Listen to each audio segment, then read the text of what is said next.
Hello and welcome to CES University, and today we will be sharing some information about the most recent ISO New England Forward Capacity Auction number 15.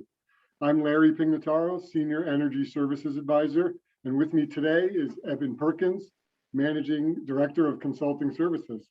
Eben, I'll turn it to you to break this down for us. Thanks, Larry. So in February, ISO New England conducted their 15th forward capacity auction. This is one of several markets that ISO New England administers for the region's 6 states. Each year in February, ISO goes out to bid to essentially award obligations to power resources, both generation and supply or demand reduction measures 3 years in advance to make sure we have sufficient power resources to enable reliable grid operations into the future. So this is one of several streams of payments that are made to generators and supply resources. Ultimately, these payments made to these resources are collected from ratepayers across New England. So this market does impact everybody from one end of the spectrum to the other. Just a quick clarification point as we move to the second slide, thinking about energy versus capacity. Capacity in ISO New England's eyes is the ability of a supply resource to either deliver power to the grid or reduce customer demand when it's most needed. So if we look at the energy generated in the New England supply mix for electricity in 2020 on the left, we have essentially a 50-50 split between fossil fuel fired resources and zero carbon / renewable resources. We have natural gas generating about 40% of the annual electricity consumed in New England last year, and another 10% or so from imports from New York, New Brunswick, and Quebec was also coming from fossil fuel resources. The remaining 50% comes from a mix of resources that don't have carbon emissions, nuclear being the largest share of those. When we think about capacity for 2020, this is the basically power mix that ISO New England can call either during a winter or summer peak demand scenario when they need that to be delivered to maintain grid reliability. The key difference you'll notice in the right-hand graph representing current capacity in our sort of power mix in New England, oil stands out as almost having 20% of the current capacity share, whereas it's generating very little, less than 1% on the left-hand graph, thinking about energy on an annual basis. So this is important thinking about how our grid looks moving forward on these really hot summer afternoons when air conditioning load peaks and that stresses the grid, or in the middle of the winter when it's very cold out and we need to call on these power resources. This is what makes sort of these capacity resources so important.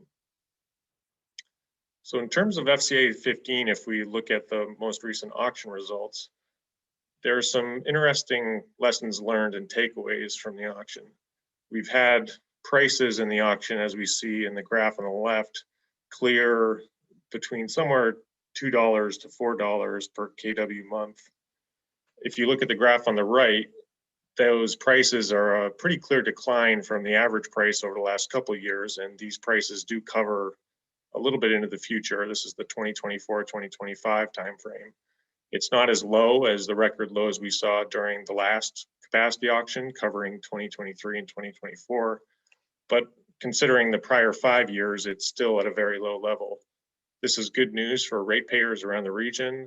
Electricity supply pricing for both residential and commercial industrial customers will be lowered in this component. So this is good news for retail customers across the region. Eben, I found it interesting that this was the first year in a while where prices cleared at different points around the region. Can you explain that a bit more? Yeah, it's interesting. One of the components of the market is considering the characteristics of the grid and how we can move power around the region on these peak summer or winter demand days. So what these different prices by sort of regional or sub-region show is basically transmission limitations that ISO New England's modeling when the system's running on these peak days. Depending on the generation mix at the time and what's being added for marginal resources, which ultimately sets the price cleared in the auction, we can see these prices still differ, like we've seen this year, even though that wasn't a characteristic of the last few auctions that you see on the right-hand graph. Right. So how does that, and what does that mean for our end users or end users of electricity in these pockets or just in general?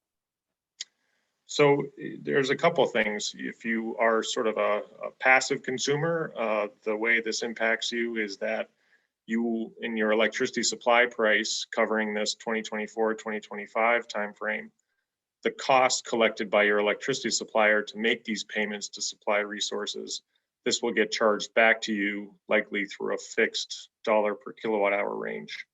So if we see this trend of decreasing prices coming into this 2024-2025 timeframe, the lower auction clearing prices means that you are going to be paying your supplier less for this part of the sort of rate component in your supply agreement.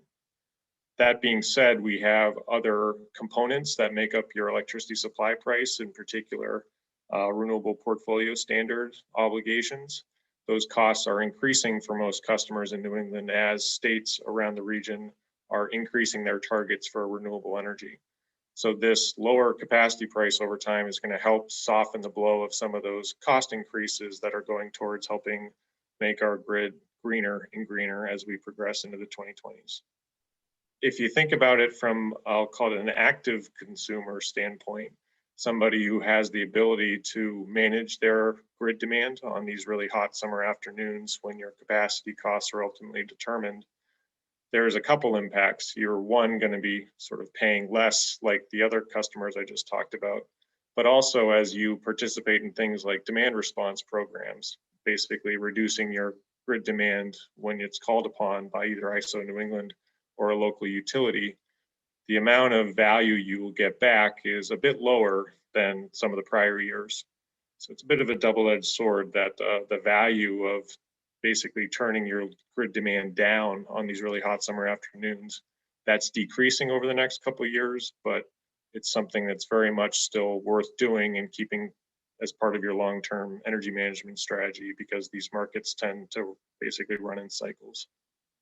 Right. So on that point, the capacity costs have come down over the last 4 or 5 years, or the last 4 or 5 auctions, and this one it's kind of gone up slightly. What are we anticipating out past 2025? Are we expecting things to continue to increase, or are we going to see this level off a bit? As we mentioned, the prices in particular that we saw last year, the $2 per kilowatt months in the 2023-2024 timeframe, those were essentially a record low for the region. We're sitting still in a condition of capacity surplus. We have much more generation available in the region than what we need on our peak summer and winter days. So if you remember supply and demand, sort of from your college economics class, if you have more supply than you need, the price goes down. It's going to be interesting. It's going to be, I think, pretty hard for us to shake this surplus really quickly. If you look at the types of resources, the legacy older resources in the generation fleet for New England that would need to retire to really clear this surplus quickly, there are a couple of market dynamics and considerations that are likely going to make it harder for them to go offline, or they just might not want to. That's what their behavior to date might suggest. Another thing that we're seeing, this is the first auction, the capacity auction that we've seen battery storage clear the auction at scale. So as we mentioned on the left-hand bar of the slide, about 600 megawatts of battery storage resources cleared the auction. A couple of these projects are really large scale, 150 megawatts to 200 megawatts in size. So there was quite a bit of battery storage in addition to these awarded resources that didn't clear. So it does look like we're seeing a trend where batteries are really coming into their own, and they're really coming in at, looks like, competitive pricing. So that's going to make it harder for us to clear this surplus and get prices back up. So it's going to be interesting. I think we're going to see some lower prices compared to these recent highs, at least for another couple of years. But depending on how retirements of these older resources shape up towards 2030, that's going to ultimately determine whether we see sort of the cycle continue back in the other direction of what we've seen recently. Great. Eben, thank you for getting us up to speed on this. This is fantastic. If you have further questions for either of us, please feel free to reach out, or you can visit us on our website, competitive-energy.com, for more CES University resources.